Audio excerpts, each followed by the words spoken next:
Ladies and gentlemen, the new Timeline Survival, now a 7-day event with 5 days remaining. I have all the tips you need to make the most of Timeline Survival so that you can gain a plethora of rewards, because I made a bunch of claims in my last video when we did the first impressions that they made this game mode so much better, that they bumped up the rewards by so much. Now I have to prove it by showing you guys in game here. So I've started a run already. You only get one run by default in this game mode, so don't rush to complete the board, don't rush to hunt down the bosses, because you have 5 days to do it. Like, you have the entire event to do the one single board, and the board does not cost any energy anymore, does not cost any boost points. All you need is temporal energy, which I will move my camera over here so I can show you over there. I have 121 temporal energy right now, and this is where you can grind for more. You can get up to 80 per day, and that's over a 7-day period. Like, that's every day for 7 days, so you can get like over 300 energy by default.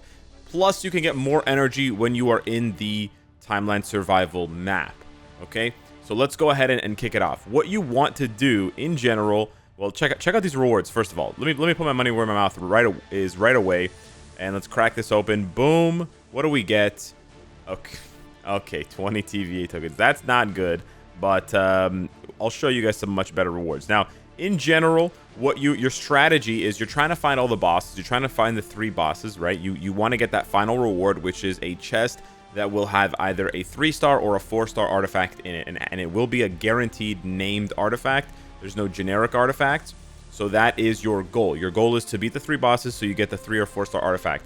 But there's actually a lot of other really good rewards in here, peppered throughout the map.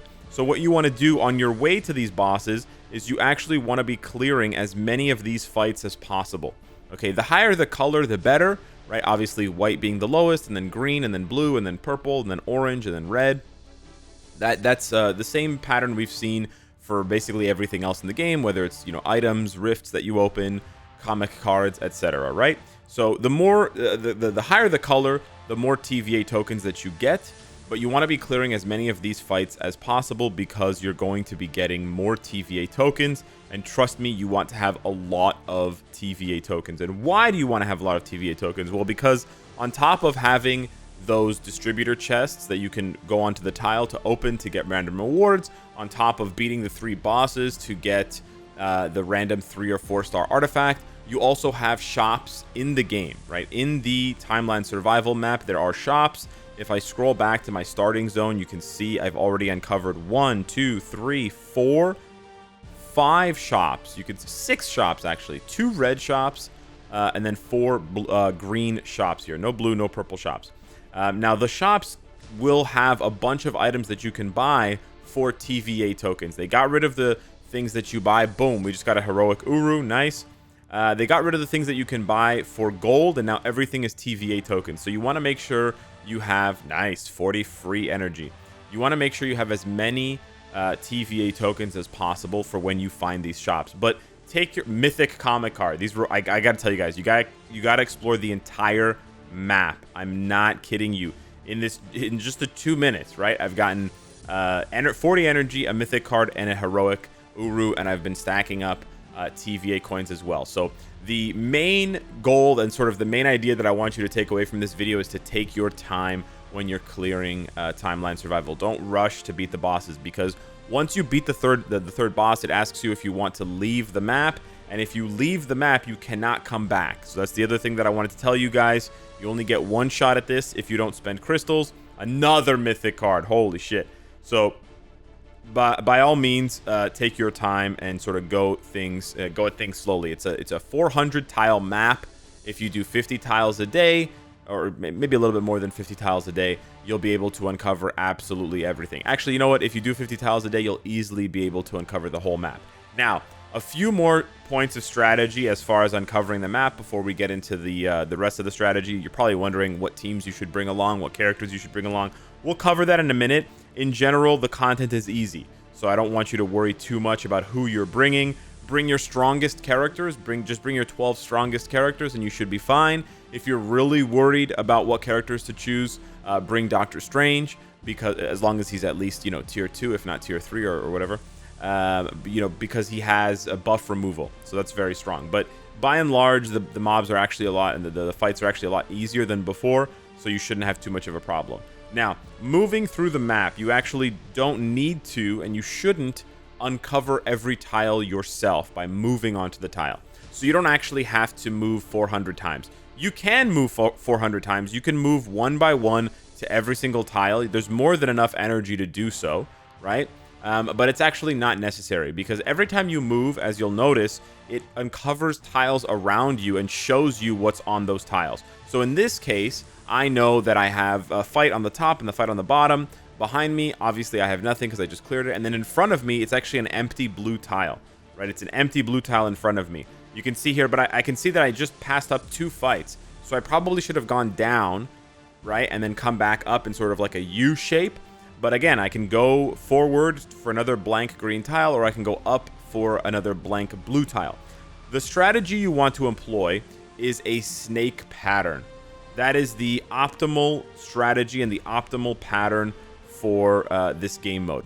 So you essentially want to do a 2x2 snake pattern. You don't want to go a tight snake pattern where you're going and sort of going up 1 and across, but you want to go across all the way and then up 2 and then across back the way that you came. And that way you can snake through, and you basically only use up half of your tiles. You only have to go through and explore 200 tiles, but you end up seeing what all 400 tiles hold. So just so that we're clear here, right? I've been snaking down towards the beginning on the second to last tile from the left. I haven't been right up against the wall because it's unnecessary, because when I travel along this second row, it will reveal to me what's on the closest row to the end, right? The edge row, and it will also reveal the one deeper in, and you can basically just continue to employ the strategy. Now, I could keep going because I can see, you know, there's some nice fights here, whatever. You can sort of deviate from the pattern if you want, but you don't have to, right? If you're disciplined, you can just apply this snake pattern, and it explores and basically exposes the whole map to you, while you only have to go through half of the number of tiles by default. So that means 200 tiles. You can do 200 tiles in under 3 days. You can actually do it probably in under 2 days. Some people have finished the entire map in 1 day. So you, by all means, you can go faster if you want. You can also get more, like there's a limit on how much temporal energy you can get through grinding every day. They give you 80 for free, but you can also find temporal energy in the shops, which can then extend your runs every day if you want to just complete more of the content and you want to just grind more and more of it. But those are the basic tips for, and those are sort of like everything you need to keep in mind for Timeline Survival. I want to show you guys a few more pieces of content here so that you guys can get a better grasp for what this looks like. But essentially, this is what you're trying to do, and then you're just trying to hunt down the bosses. Now, a lot of people I've seen have been confused about what the bosses look like. The boss tiles are denoted by the boss icon. So you can find red icons that are not bosses, and you'll be confused. So if you see up here, right under my camera, there is a skull with 2 swords behind it. That is the boss icon. If that icon is not on the tile, then it's not the boss. So I've seen people screenshot, hey, I killed 3 bosses. Why am I not getting the reward? You got to find the skull and sword icons. Just the sword icons, that's a mini boss. Skull and sword icons, that's the big boss. And no, that's not a Metal Gear Solid reference. It's just what I call it. So that's basically it, and that's what you want to keep in mind. But yeah, take your time, guys. Grind through this. As you can see, I grind. Like, I want to show you guys. I want to go back here. I'm going to waste some temporal energy to go back and take a look here. The survival shops are really good to find all of them. As you can see here, this is why I'm telling you guys, grind up as many tokens as possible. I have 330 tokens, and as you can see here, I could clean out this shop. I could get the Mandalays, etc. Most of the things in these shops are worth it, right? Probably the only thing that's not worth it from these shops are 1-star artifacts. But look at this, 50 Celestial Essence for 200 tokens. Oh yeah, I'm picking that up. That's great. You know, and then if I was the type of player that needed it, I would get the 120 Norn Stones for 120. That's beautiful. That's 1 Norn Stone per token. That's a really, really good deal. And I actually haven't hit up this shop before, so I'm going to dive in here and check out this shop. Nice. We have a couple of shops back to back here. You can get some of the buffs, decreased damage received. You can get some of these buffs if you're struggling, But in general, the content is quite easy, so I wouldn't worry too much about that unless you're a brand new player. But yeah, getting the feathers here would be a great option, so you can craft more cards. There's a lot of really good stuff in this game mode. They made it so many times better. So here you can see for tokens, I can go ahead and grab more temporal energy so that I can grind more. I'm also going to grab more celestial essence, and you can see there 20 tokens would also give me 5 cosmic cube fragments. We're going to hit up this shop, although I don't have many tokens left, just so we can get a sneak peek of what's here. And I want to probably come back for this later. So I'm just going to make a mental note to myself that I want that 10 celestial essence. But that's why you want to battle every single tile, right? You don't have to expose every single tile on your first run. But once you've done that 2x2 snake pattern where you go across, one from the edge, you go up one from the edge, you go all the way across, then you go up 2, then you come all the way back, then you go up 2, then you go all the way across, right? Once you've done that, then you can pick and choose and come down the different tiles. You can see here I snaked around, but now I can go in between because I want to hit up these blue fights to get more tokens, because I know there's more juicy rewards waiting for me in the shops. Okay, so those are the essential points that you need for timeline survival. There's a couple of other things I want to make note of before we talk about the way you can basically double your rewards if you really enjoy this game mode. So the other thing I haven't talked about just yet are the landmarks. So you can see there's a landmark here next to that red shop. It looks like a purple Stark building, and it's got a little up arrow. There's another one here that looks like a sort of cosmic damage city with an up arrow. There's one here that's just like a, I don't know, a hospital or something. And then there's one over here, again, looks like a building. These landmarks, you can either go to them yourself or you can be transported to them randomly through a Loki question mark tile. And they will provide you with 3 buffs that you can choose from.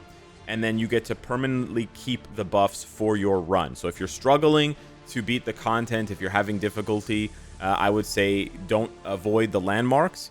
But in general, you don't need the landmarks unless you're struggling. So I personally avoid the landmarks. There's no need for me to go to them unless they're, you know, it's on my route and it's cheaper to go through them than to go around them, because otherwise I don't need any survival effects. But any effects you get from landmarks or any effects that you buy from the shop will appear in the survival effects here for the duration of your run until you've completed the board, until you've completed the 3 bosses. You can see that there, and then you can see the health of all of your surviving characters. Now, the base reward, right, on top of all the stuff that's in here, right, all the distribution chests, all of the shops that you can use to buy stuff, on top of all of that, there are also, and on top of the 3-star, 4-star artifact, there are also ways that you can basically enhance your rewards by spending crystals. Now, this is not for everybody, for sure, but if you enjoy this content, if you enjoy timeline survival, if you think the board in general was worth it for you, and if you have enough time, that's the other thing I want to stress here. You have to have enough time to complete a second board. So gauge how much time it took you to complete one board. If it takes you like 4 days to complete one board, then don't spend any crystals. But if it took you 1 or 2 or even 3 days to complete the first board and you really enjoyed it and you want to go again, you can go again.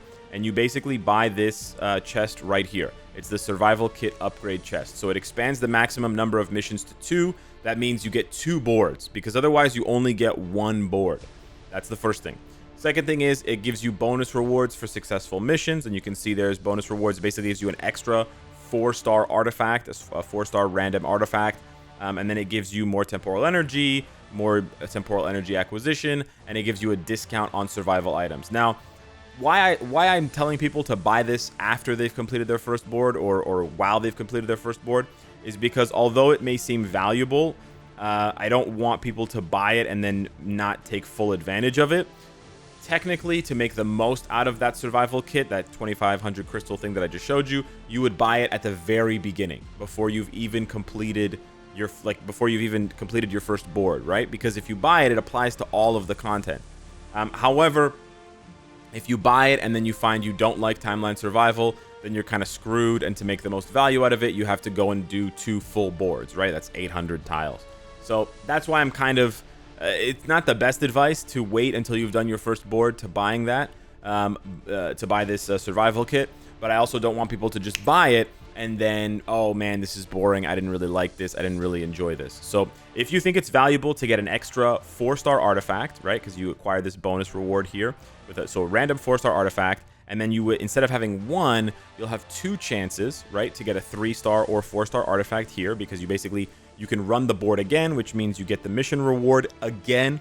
It's very poorly worded, but basically you just get to do one more board, which is exactly the same. The board layout isn't the same, but the board itself is the same in the sense of being 20 by 20, having 3 bosses, and then the temporal energy, like all of it is the same. If you buy this, and I think the value is decent, especially if you need a lot of artifacts for named characters, then you have to get going. You have to get going with your boards, and you have to make sure you're playing enough of the game daily so that you don't run out of time. I'm still on the fence as to whether or not I want to buy this, but I'm probably at the point now where if I continue clearing this board without buying it, I'm probably losing value. But I also don't need that many artifacts, so it may not be that valuable to me. So that's the other thing I wanted to point out.